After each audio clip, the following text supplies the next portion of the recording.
কক্সবাজারের সমন্বিত উন্নয়ন পরিকল্পনা বাস্তবায়নের জন্য মাননীয় অর্থমন্ত্রী মহোদয়কে সরকারের পক্ষ থেকে দায়িত্ব দেওয়া হয়েছে।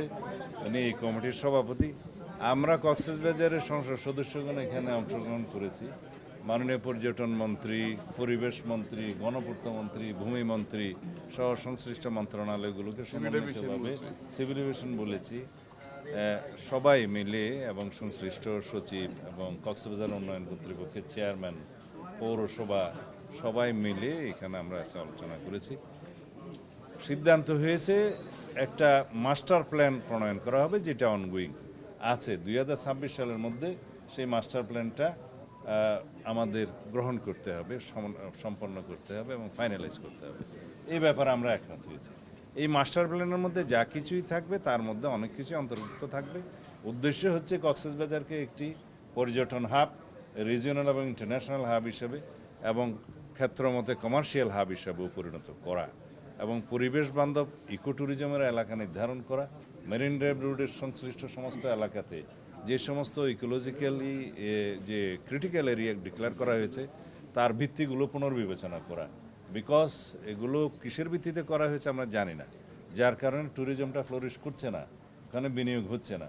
তো 100 কিলোমিটার আমাদের লংগেস্ট, ওয়াইডেস্ট এবং যেটা বার্জিন সি বিচ পর্যন্ত আছে, এটাকে আমরা কিভাবে ন্যাশনাল অগ্রগতির জন্য বানাতে পারি, রেভিনিউ আর্নিংয়ের জন্য বানাতে পারি এবং ইন্টারন্যাশনাল এবং রিজিওনাল আমরা যাতে পর্যটন হাব হিসেবে গড়ে তুলতে পারি, সেজন্য সামগ্রিক পরিকল্পনা নেওয়া হয়েছে।